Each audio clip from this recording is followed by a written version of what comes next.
ना मूरत में ना तीरथ में ना। बनारस में पैदा हुई, वहीं पर 20 साल रही, पढ़ी, बीए तक परीक्षा दिया। मैं शॉर्ट में दे रही हूँ। और उसके बाद मैं बम्बई चली आई, क्योंकि वहाँ गाने का, हमारे घर में बाहर हम लोग नहीं गा सकते थे, ऐसा माहौल था। सीख सकते थे पर गा नहीं पाते थे। मैं बम्बई चली आई, फिर जो कुछ गरबा, रास, गीत सब कुछ भी गाने लगी थी, माने हमारे स्टेटस के हिसाब से, नॉट चीप सॉन्ग्स। वो मेरा खास प्राधान्य था। वो सब शुरू किया। उसके बाद ताज अहमद खान साहब, उनसे मैंने 6 साल गज़लों का अभ्यास किया, कोशिश की। मैंने किया और आ गया ये नहीं कहती, मैं सीखती रही और अभी भी मैं कहीं से कुछ मिलता तो सीखती हूँ ज़रूर। और उसके बाद मास्टर मनर बरवे से भी थोड़ा उनके पास जाती थी, तालीम चालू रहे इसलिए। उसके बाद फिर मेरी शादी हुई। उसके बाद मेरे हस्बैंड हमको ले गए सिद्धेश्वरी देवी के यहाँ, मुझको उनसे सीखना था। लेकिन उस समय ऐसा माहौल था कि मैं जाके नहीं सीख पाती थी। लेकिन मेरे हस्बैंड ने कहा अगर तुमको सीखना है तो हम लोग चलते हैं। तो सिद्धेश्वरी देवी जी के पास गई। वो मेरी फैमिली को अच्छी तरह जानती थी बनारस में। तो उन्होंने कहा उनकी बेटी आई है, मेरे पिताजी को जानती थी। तो कहा कुंवर साहब की बेटी आई है तो मैं कैसे नहीं सिखाऊंगी। तो उन्होंने हमको सिखाना शुरू किया। और पहले बनारस ले जाती थी मैं। भाई बनारस मेरे पिताजी का घर था, वहाँ रहूँ, उनके घर सीखने जाती थी। सुबह 9 बजे से हमको 8 बजे तक घर बैठाती थी, ताकि बेटा घर मत जाना, तुमको खाना खिलाएंगे, यहीं सो जाना, फिर उठ के फिर रियाज करो, क्योंकि तुम 2 महीने के लिए आती हो। तो वहाँ पर मैं सीखती थी। फिर वो दिल्ली चली आई थी, तो मैं दिल्ली उनके घर जाके रहती थी, सीखती थी। और अभी भी मैं विद्यार्थी हूँ, ये मैं पहले से कहती हूँ, मुझे कुछ आया नहीं अभी तक।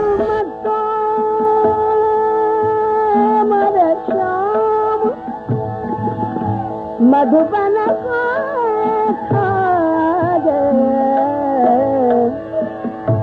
श्याम रही रही मार मोह तरिया रे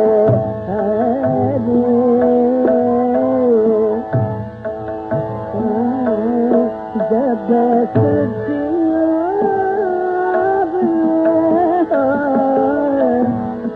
जब सुधियावे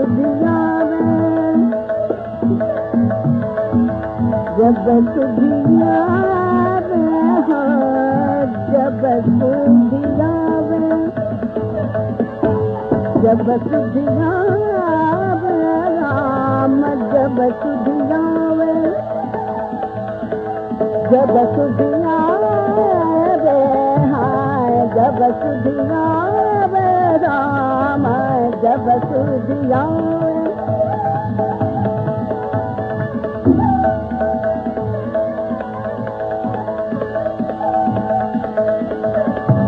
जब सुधियावे रामा हो जब सुधियावे रामा जब सुधियावे आवे राम जब सुधियावे जब सुधियावे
कौमुदी बहन, आप आजकल क्या करना चाहते हैं?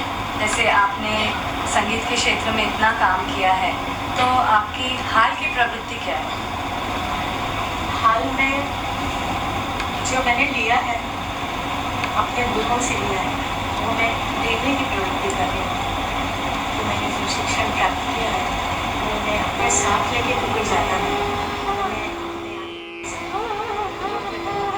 से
तो वो ज्योतिका रॉय की तरह गाती थी या सिद्धेश्वरी देवी जी की तरह गाती थी, या वो अपनी तरह गाती थी? वो अपनी तरह गाती थी। तो वो अपनी तरह की गायकी क्या थी उनकी?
कौमुदी बहन सिद्धेश्वरी देवी जी की शिष्या बनी, जी। बॉम्बे से बनारस आके उनकी सानिध्य में आई, कितनी अच्छी बात है। तो वो कितने करीब कुछ याद उन्होंने बताया होगा कि कितने समय तक उनके साथ रही होंगी? वो इसी कुछ तरह से 2-2 महीने 3-3 महीने अच्छा, आके आती सीखती। जाती रहती थी और सीखती रहती थी। साथ साथ में यहाँ बम्बई में उनका करियर भी शुरू होने लगा था। अच्छा अच्छा। तो वो गाती भी रहती थी। और सिद्धेश्वरी देवी के तो कई उन्होंने इतने सुंदर सुंदर स्मृतियाँ उनके मन में थी और वो कई बार नरेट भी करती थी और वो खुद भी इतनी मतलब प्रफुल्लित, इतनी आनंदित दिखने लग जाती थी whenever she used to recollect all those moments। वो बोलती थी कि ऐसा नहीं कि जो एक आमतौर से लोगों की आइडिया होती है कि ये जो सिंगर्स रहीं उनका जो चरित्र है या उनका जिस तरह का भी माहौल था वो असल में दालमंडी मोहल्ले से जोड़ के दिखा जाता था, जो कि उस वक्त की नगर वधुओं की जगह थी। तो सारे सिंगर्स के बारे में एक ऐसा नोशन बन जाता था। करेक्ट। हाँ, तो वो कह रही थी लेकिन जो सिद्धेश्वरी देवी का जीवन था जी। पूरी मैं देखती थी सुबह से उनकी किस तरह से संगीत साधना चलती थी, जैसे कोई संत रहते हैं ना जी। उस तरह की साध्वी संत की तरह का जीवन था उनका, और इतनी समर्पित अपनी कला के प्रति। एंड शी टू से कि जब वो गाने बैठती थी, जैसे उनका एक सूरदास जी का ही पद वो कई बार मुझे बताती थी, हे गोविंद हे गोपाल राखो शरण अब तो जीवन हारे। वो जब वो कहती हैं कि जब वो हे गोविंद करके जब पुकारती थी तो ऐसा लगता था कि प्रकट ही कैसे नहीं हो जाएंगे भगवान। बड़ी मोती की बात, सिद्धेश्वरी देवी जी बिल्कुल ऊपर थे और किशोर महाराज जी की भाषा में वो ठुमरी की बगिया सजा देती थी। क्या बात है। तो ये एक हमारी बैठक में उन्होंने कहा था। तो सिद्धेश्वरी देवी जी से की एक परंपरा इस तरह से कौमुदी बेन के माध्यम से मुंबई में भी पल्लवित होती गई और फिर आप उनके संपर्क में आए। और नोट करने वाली बात ये है कि कौमुदी बेन की आवाज़ और सिद्धेश्वरी देवी की गायकी और आवाज़ एकदम अलग। तो सिद्धेश्वरी देवी भी ये समझ रही थी, जान रही थी, और कौमुदी बहन भी उनको कहती थी कि आपके जैसी तगड़ी आवाज़ नहीं निकलती मेरी। जब वो मतलब वो बोलती वो गाती थी ऐसे कान में हाथ लगा के, और जब वो ऐसी दबंग आवाज़ निकलती थी सिद्धेश्वरी देवी की, और मेरी आवाज़ एकदम ऐसी सॉफ्ट कोमल टाइप की थी। मगर जब मैं उनको ये कहती थी कि आप ऐसी गा रही हैं, मैं तो कभी ऐसा गा ही नहीं पाऊँगी, तो सिद्धेश्वरी देवी ने उनको कहा कि ये मेरी आवाज़ है, ये मेरा टिम्बर है, ये मेरी टोनल क्वालिटी है, इसके हिसाब से मैं गाती हूँ। तुम अपने हिसाब से गाओ, सीखो तुम, लेकिन तुम अपनी आवाज़ का जो वैशिष्ट्य है उसको समझ के तुम अपनी कैपेसिटी से गाओ। सो इतना उदार भाव किसी, क्योंकि जनरली देखने में ये होता है कि गुरु शिष्य परंपरा जो होते हैं वो ट्राई करते हैं कि हमारी छाप पड़े इस तरह से, अपनी कॉपीज वो कई बनाते रहते हैं कि मेरे जैसे शब्द होते हैं। हाँ, but Siddheshwari Devi encouraged Kaumudi Ben to come out with her own personal and with her own उनका original जो अपना style. स्वरूप है उसमें विकसित हुई। जी।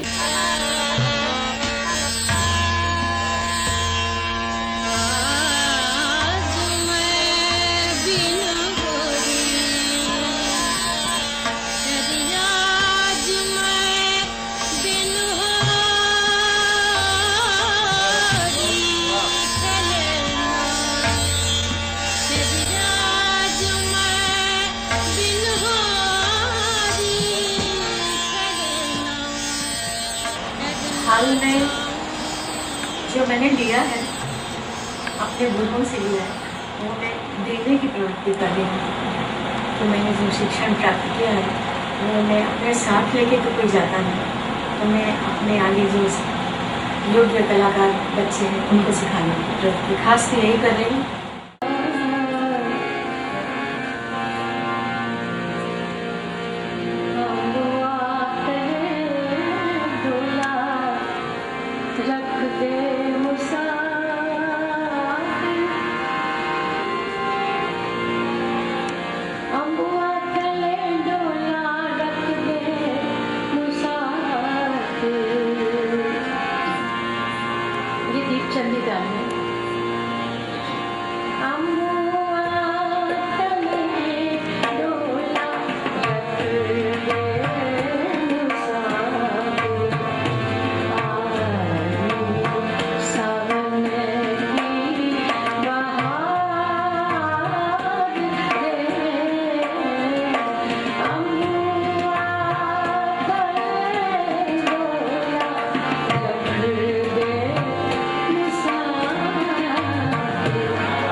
चश्मे का नंबर अलग था, आपके चश्मे का नंबर अलग है।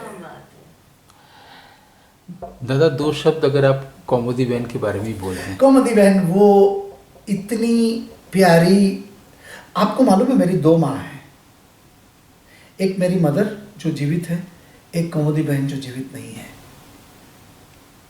कौमुदी बहन ने मुझे जीवन का पहला खुशी दिया।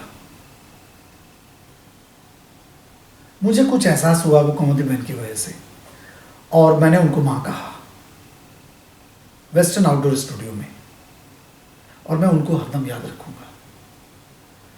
इतना प्यार करती थी, तो जो नीनू मजूमदार थे उनके गायन किया उन्होंने, और अनसंग हीरोज हम लोग कहते हैं, अनसंग हीरोइंस भी होती है, याद रखिए। जैसे कौमुदी बहन मुंशी, आप बताइए गिरजा देवी कौन से लेवल पे सिंह और कौमुदी बहन को उन लोगों से कम रखेंगे? रख सकते हैं? नहीं रख सकेंगे। ऐसी ऐसी ठुमरी मैंने कौमुदी बहन की सुनी है सांता क्रूज के फ्लैट में जाके, कि आपका तबीयत खुश हो जाएगा। मेरी एक बहुत बचपन की दोस्त थी, उनकी शिष्या थी, वो मुझे ले गई थी, मीता शाह, उनसे सीखती थी। तो मेन बात यह है कि वो मेरे फ्लूट को मिस करती थी और वो रिकॉर्डिंग छुड़वा देती थी।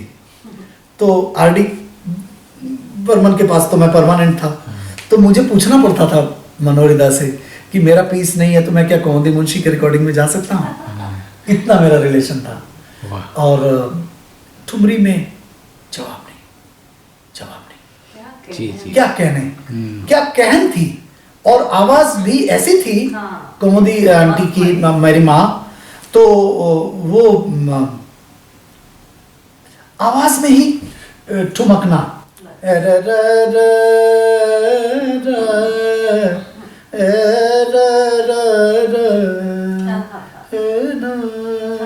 बिल्कुल ये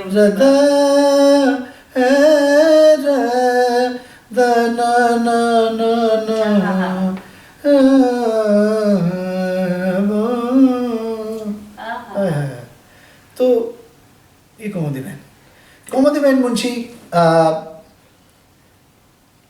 वेरी अंडररेटेड, मतलब अनरिकॉग्नाइज्ड, मतलब एक जॉनर से बाहर नहीं लोगों ने पहचाना। दैट डजंट मीन कि वो गिरजा देवी से कम है या प्रतिभाशाली नहीं थी। एकदम कौमुदी बहन ग्रेट लेडी थी, और एब्सोल्युटली ह्यूमन बीइंग के तौर पर भी, और ह्यूमन बीइंग के तौर पे तो उनका आप कंपेयर कर ही नहीं सकते।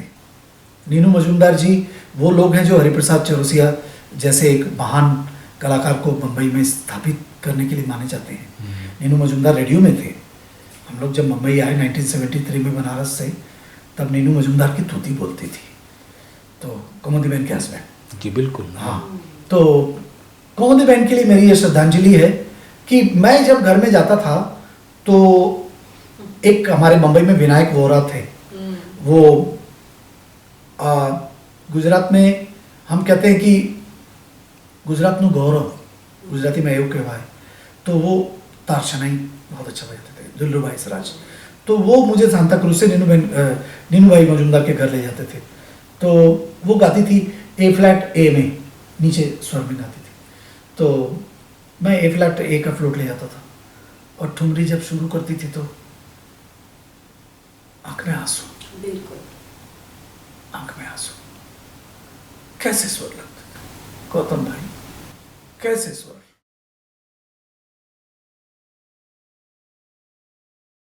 दिल की लगी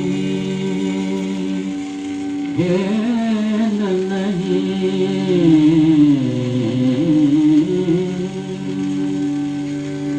दिल का लगाना है बुरा, तौबा करनी है, तौबा करनी है कि सोनों से नहीं खेलूंगा।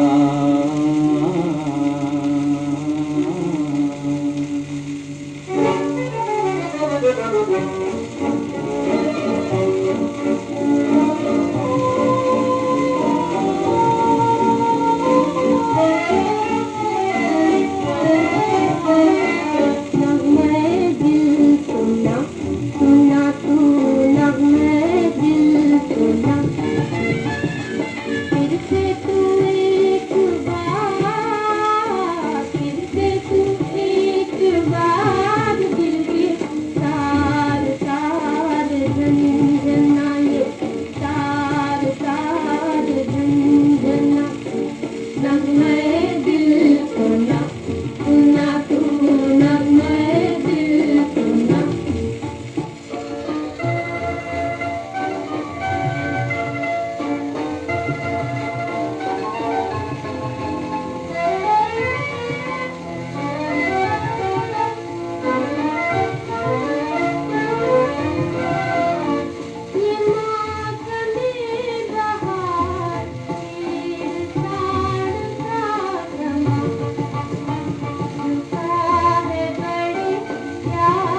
धी ग धा धा ग धी ग धा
सुंदर बदन सुख सदन श्याम को सुंदर बदन सुख सदन श्याम को निरखन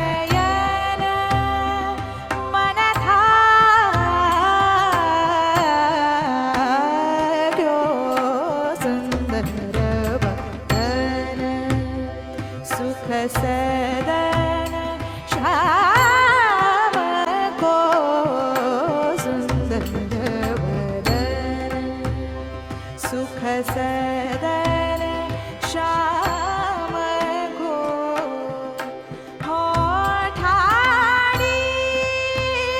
बीथी नवैनिक स्यो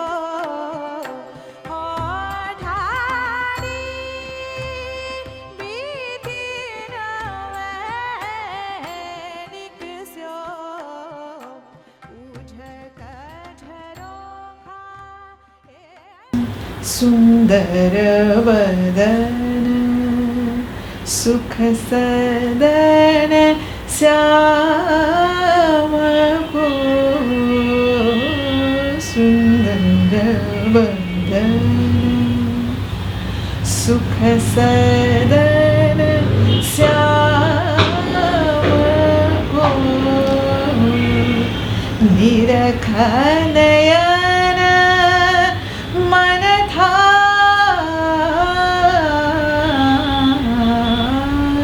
क्यों सुंदर बदन।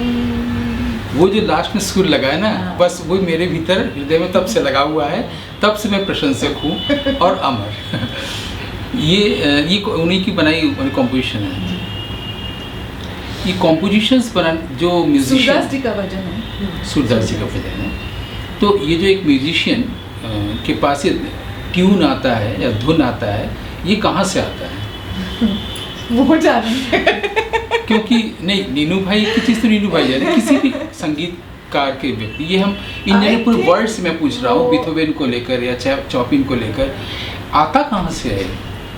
कहाँ ये चीज़ें किस कॉन्शियसनेस के प्लेन से आती तो है? कलाकार ये कहते हैं ना कि बनते नहीं है, बनाए नहीं जाते, बन के आते हैं। वो ईश्वरी की कृपा प्रसाद की बात होती है। कॉमेडी बैंड से मिलने से भी पहले मैं मिली थी नीनू भाई से, उनकी जी हस्बैंड, कॉमेडी बैंड जी के हस्बैंड जी नीनू भाई मजुमदार, और that was through my aunt Sarla Bhide. हाँ, मुझे ये भी पहले बताइए, सरला ताई कौन है? और एक सरला ताई मेरी क्या कहते हैं, माय फादर सिस्टर। अच्छा, बुआ, मेरी बुआ। क्योंकि सारे लोग आपको जानते हैं और मानिक भिड़े जी को जानते हैं। जी, मानिक भिड़े मेरी मदर है। जी। और सरला ताई she was a thumri specialist, Shobha ताई जी की स्टूडेंट थी, शोभा गुट्टू जी की स्टूडेंट अच्छा। थी। और उनका काफ़ी आना जाना रहा नीनू भाई जी के पास। नीनू भाई जी के अक्सर प्रोग्राम्स में वो गाया करती थी, और माने नीनू भाई जी के जितने कॉम्पोजिशंस थे और उनका काफ़ी उसमें सहभाग हुआ करता था। लेकिन पता नहीं, जब मैं बड़ी हो गई तो मैं भी उसी काफिले में जुड़ गई, और जिसमें नीलू भाई जी खुद थे, कॉमेडी बहन थी, उनकी बेटी राजुल बहन वो थी, शुभा जी थी, शुभा जोशी जी, सरलाताई मेरी बुआ जी, मैं, ऐसे हम लोग सब लोग गाते थे। उदय भाई भी तभी शुरू करे थे जब मैं शुरू कर रही थी। तो नीनू भाई के पास जाना, सीखना मुझे बहुत अच्छा लगता था, और उन्हें भी शायद मुझे सिखाना अच्छा लगता था, क्योंकि उन्होंने मेरे से ये बहुत बार कहा है कि उनके जो कॉम्पोजिशंस थे डिवोशनल या फिर दूसरे टाइप के, तो वो कहा करते थे कि मेरे कॉम्पोजिशंस क्लासिकल है और वो तुम्हारी स्टाइल से बहुत मेल खाते हैं, तुम उनको गाया करो। तो मुझे भी बहुत अच्छा लगता था उन कॉम्पोजिशंस को गाना। मैंने काफ़ी सीखा उनके पास, नीनू भाई जी के पास, और मतलब I became like their family member. काफ़ी प्रोग्राम्स में भी उन्होंने मुझे गवाया, और तब मुझे कॉमेडी बहन से ज़्यादा मैं जुड़ गई। तब आप उनके संपर्क और सानिध्य में आई। सानिध्य में आई।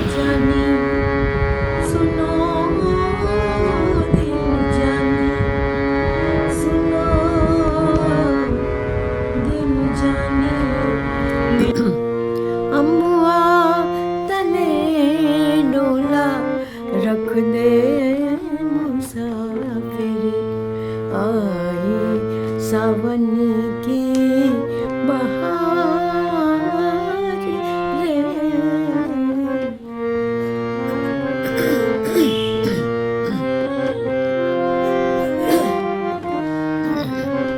अमुआ तने डोला रख दे मुसाफिर,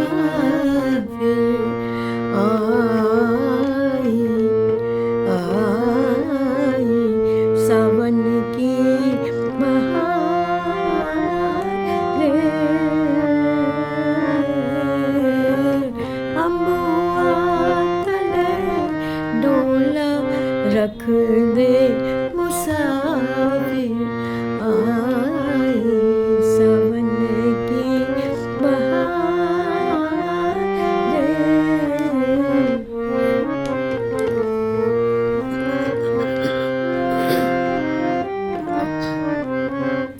ताल में चमके तलाई की मछलियाँ, रन चमके तलवार रे, ताल में चमक, अम्बुआ तले आगे से गाइए। डोला रख दे मुसाफिर, आई सावन की बहार, ताल में चमके तलाई की मछलियाँ, रन चमके तलवार रे,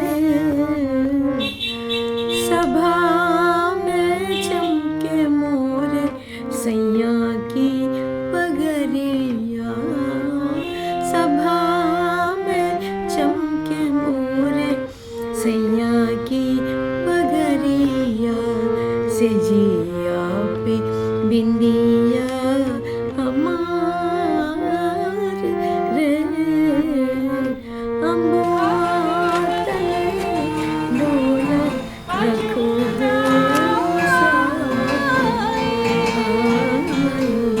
सावन की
कि वॉइस ट्रेनिंग के लिए ख्याल तो आपको सीखना ही है, राग रागिनियाँ आपको सीखना है, आपको आलाप तान जो पूरा टेक्निकल साइड है पूरा व्याकरण, वो आपको व्याकरण पूरा करना ही है। लेकिन अगर आपको भावपूर्ण गायकी करने में अगर ज़्यादा आपकी रुचि है या आपका झुकाव है तो thumri is the best way to carry it forward, क्योंकि ठुमरी में जो साहित्य है उसको भी उतना ही इम्पोर्टेंस दिया जाता है, वही उसका लालित्य है। और आप उसको अगर जैसे आप ख्याल में भी बंदिश है, उसमें भी शब्द हैं, लेकिन उसमें प्राइम इम्पोर्टेंस आपके गायकी के वोकल टेक्निक्स को है कि आप कितनी अपनी तैयारी दिखाते हैं, आप कितनी कूदाफांदी करते हैं, वो व्याकरण में है। तो भाव पक्ष जो है उसका वो आपको स्वरों के द्वारा दिखाना है। साहित्य का बहुत इतना इम्पोर्टेंस कई बार नहीं दिया जाता और नहीं दिया जा सकता, लेकिन ठुमरी में साहित्य भी प्रबल है, साहित्य का भी एक इम्पोर्टेंस है। और उस साहित्य को कन्वे करना तो you are conveying an idea. So उन्होंने एक बहुत ही सुंदर बात कही थी। उन्होंने कहा कि सुल्तान खान साहब, उस्ताद सुल्तान खान साहब एक कॉन्सर्ट में बजा रहे थे और वहीं पे कुछ कौमुदी बहन से भी शायद फरमाइश हुई या कुछ ऐसा हुआ कि जहाँ पे कौमुदी बहन ने भी गाया। तो जब उन्होंने गाया उसके बाद में सुल्तान खान साहब ने कहा, उन्होंने कहा कि गाना तो हर कोई गा सकता है, क्लासिकल तो बहुत तैयारी से गा सकते हैं, लेकिन ठुमरी वही गा सकता है जिसके ऊपर उसका हाथ हो। वो जो भाव है, वो जो कहन है, वो जो पुकार है, वो जो एक तरह से जो the whole plethora, the whole complete arena of all the emotions, उसके कैनवास उसका इतना वाइड है, लेकिन वो प्रस्तुत करने का अगर ईश्वर ने आपको चुना है तो ही आप कर सकते हैं। लेकिन वो जिस तरह का कॉम्पोजिशन है ना, जैसे मैं पहले बात कर चुकी कि क्लासिकल बेस्ड कॉम्पोजिशन, मतलब ऐसा लग रहा है कि पूरा ख्याल ही गाया जा रहा है, मध्य लय का ख्याल। और मुझे मीनू भाई की छवि याद आती है, वो मुझे सिखाते थे, ऐसे हारमोनियम लेके ऐसे बैठते थे और मैं सामने बैठी हुई थी और बताएंगे मुझे। उस वक्त तो हमारे मशीन्स भी नहीं थे, बताएंगे तो खुद ताल रखेंगे, हारमोनियम पर ही ताल रखेंगे और जिस ताल में रखा हुआ है मैं गा रही हूँ, फिर मुझे बोलेंगे और धीमा करो, और धीमा करो। ये अच्छा। उन्होंने प्रयोग किए, मगर उन्होंने जो ट्रेडिशनल ठुमरी थी उसमें प्रयोग नहीं किए, उन्होंने दूसरे प्रकार के प्रयोग किए। जैसे कि ठुमरी का जो एक बंदिश है उसी को उन्होंने अडेप्ट करके कोई डिवोशनल सॉन्ग में, माने सारा आप डिवोशनल भी गा रहे हैं तो वो ठुमरी अंग में ही गा रहे हैं। तो इस तरह से जो ठुमरी की जो गायकी है उसको दूसरे साहित्य पर उन्होंने मतलब एक तरह से स्टाइल ऑफ सिंगिंग ठुमरी है, लेकिन अलग अलग साहित्य को लेके उसमें प्ले किया। जैसे वो एक खमाज की बहुत प्रसिद्ध ठुमरी है, हाँ छब दिखला जा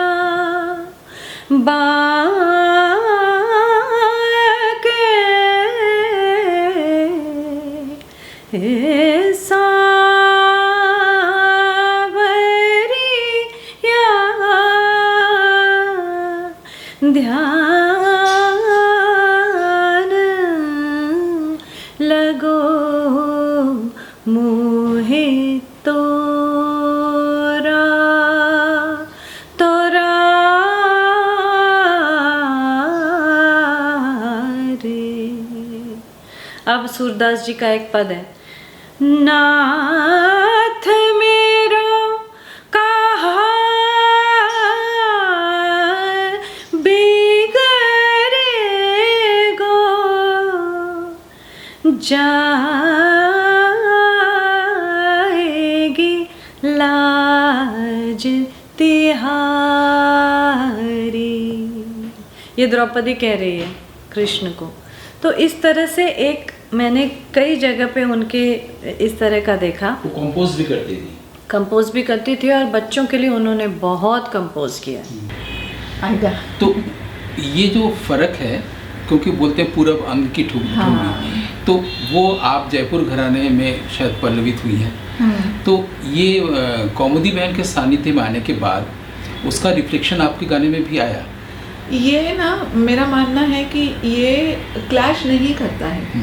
हम लोग जब ठुमरी गा रहे होते हैं तो ठुमरी की तरह गाते हैं, जब राग गा रहे होते हैं तो वो जयपुर घराने की तरह गाते हैं। अच्छा। तो ये क्लैश नहीं करता है। ठुमरी ठुमरी ठुमरी ठुमरी। उसकी फीलिंग वही ठुमक के चलने वाली रहती जी।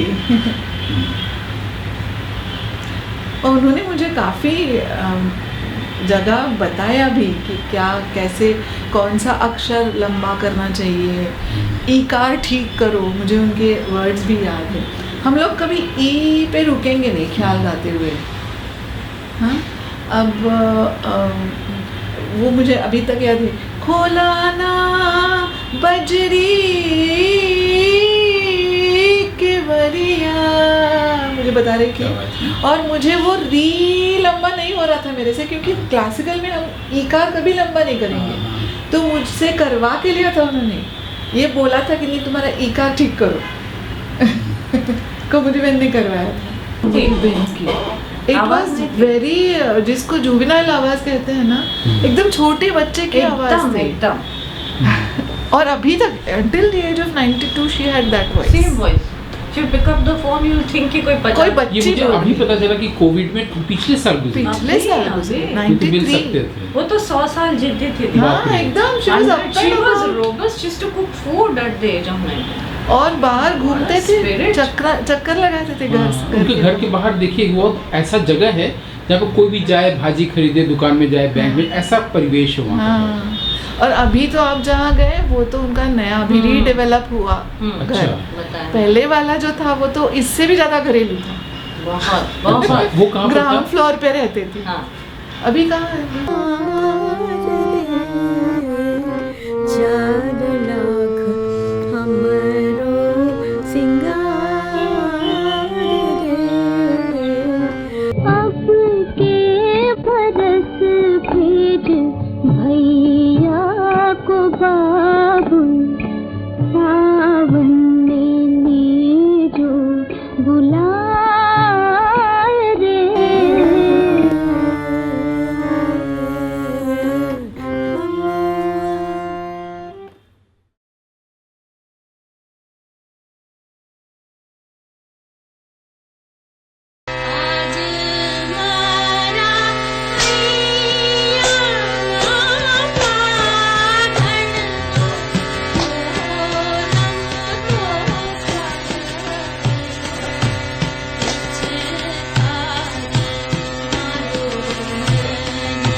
केसरबाई गा रही थी, किसी ने पीछे से कहा कि भाई जी ठुमरी हो गई।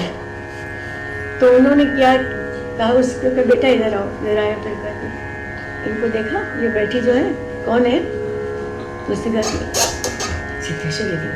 तो कहा तूने सिद्धेश्वरी देवी के सामने मुझको ठुमरी गाने के लिए कैसे कहा? क्या तेरी हिम्मत है, ये तो क्वीन है, रानी है, महारानी है। ये उनके वर्ड्स थे केसरबाई के। तो मैंने कहा बड़े जो आदमी होते हैं वो बड़े होते हैं।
એમનો પ્રોગ્રામ હતો તંબુરો વગાડવા બેસી જાઉં. મને આઈ વોઝ ફિલિંગ પ્રાઉડ કે મને આ ચાન્સ મળી રહ્યો છે કે બેગમ સાથે હું તંબુરો વગાડું છું. તો હું એમને મળવા ગઈ બેગમ અખ્તરને સી ગ્રીન હોટલમાં. તો ત્યાં બેગમ અખ્તર કે तू रोज़ क्यों मिलने आती है? मैंने कहा तू रोज़ क्यों आती है? मैं कहा आप बोलिए मंदिर में लोग रोज़ क्यों जाते हैं? मेरे लिए आप ही पूज्य हैं और मुझे आपका गाना बहुत अच्छा लगता है और आपका संग करते हैं तो मुझे लगता है कि कोई देवी के सामने मैं खड़ी हूँ, बैठी हूँ. तो मैंने कहा कि एक काम कर, तुझको क्या आता है? तो मेरे को मुझको तो कुछ आता नहीं, ऐसे थोड़ा बहुत गुनगुनाती हूँ. तो सुनाओ. तो मैं થોડું સંભળાયું અને એમની જ ચીજ હો બધી. કઈ ચીજ કઈ? પેલું दीवाना दीवाना बनाना है तो दीवाना बना दे.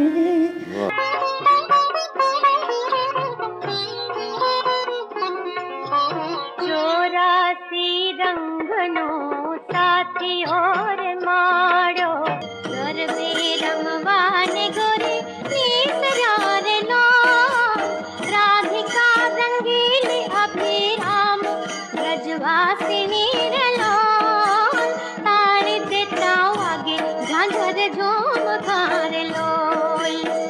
डार तन मन पे हाय मोहे तन मन पे मन हर ने रंग दियो डार. कोई आगे आगे थी बेलुआए थी रे मने जाती रहूं आए थी कोई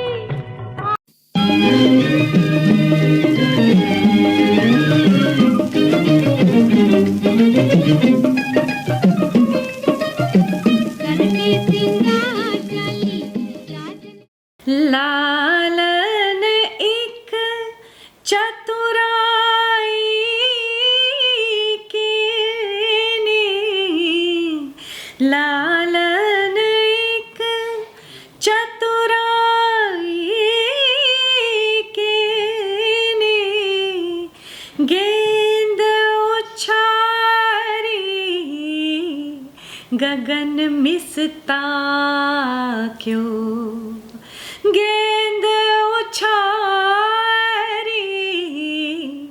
गगन मिसता क्यों बैरन लाज भई रे मोको बैरन लाज भई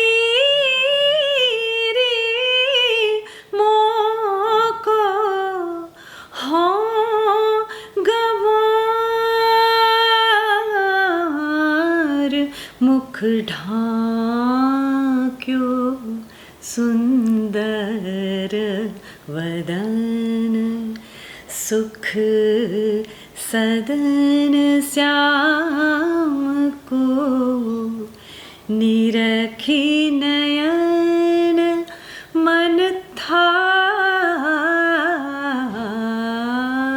क्यों निरखी नयन मन था क्यों सुंदर. आपको क्या ऐसा क्या स्पेसिफिक या क्या खासियत लगी उनकी गायकी में, आवाज़ में, सिखाने में? हाँ, आपका एकदम ठीक है कि उसमें जो डूब जाना, बह जाना, ये एकदम से वो कर सकती थी और तुरंत उसमें अगर वो कोई दूसरा इमोशन भी दिखाना चाहती तो उसको भी चेंज कर सकती थी. मुझे याद है एक मुझे उन्होंने कजरी सिखाई थी कि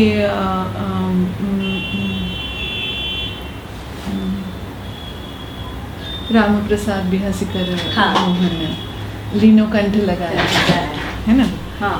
तो बरसे कारी कारी रे बदरिया बदरिया, मोरी चुनरिया चुनरिया भीज जाए। हाँ, तो वो मतलब पहले तो वो पूरा उसको 3 अंतरे हैं ना उसके। हाँ। पहला अंतरा, दूसरा अंतरा, हाँ। पूरा उसी में ही जाता था। तो तीसरे अंतरे में वो राम प्रसाद का नाम आता है, 2 राइटर हैं, और राम प्रसाद बिहासी करमोहन लीनो कंठ लगाए। और फिर उसके बाद वो ऐसा ट्रांसफॉर्मेशन होता था उनके अंदर, जैसे उनको किसी ने कंठ लगा लिया है and she would dance. I mean मुझे उनके गाने में वो दिखाई देता था कि सडनली वो ट्रांसफॉर्मेशन हो गई है। नहीं, वो बिल्कुल ये कहते हैं, वो थी फील करो, अगर फील नहीं करोगे, हाँ। फील करके गाओ एकदम। तुम। And she would go to the extent I to tell me कि ऐसा हस्बैंड से झगड़ा हुआ है ना, कोई बात नहीं, तुम इमेजिन करो, तुमको कृष्ण पसंद है, तुम कृष्ण को इमेजिन करो, bring the romance. You know, she was, मतलब इतनी वाइड थी वो। हाँ। नीक सैया बिन भावनवा नाही लागे सखिया, नीक सैया बिन भावनवा नाही लागे सखिया। झिम झिम बरसेला सावनवा, बैरी बस में नाही मनवा, झिम झिम बरसेला सावनवा, बैरी बस में नाही मनवा। नीक सैया बिन भावनवा नाही लागे सखिया, नीक सैया बिन भावनवा नाही लागे सखिया। झिम झिम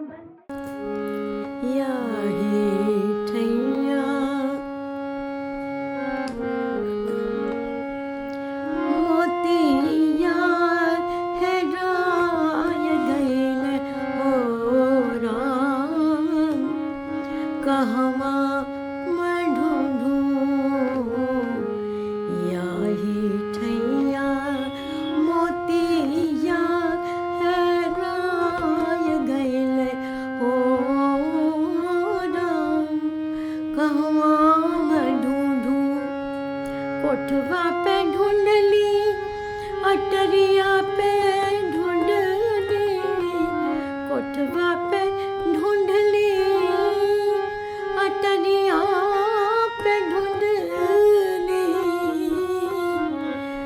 ढूंढत ढूंढत बौराय गईले हो राम, ढूंढत ढूंढत बौराय गईले हो राम। सासू जी से पूछली,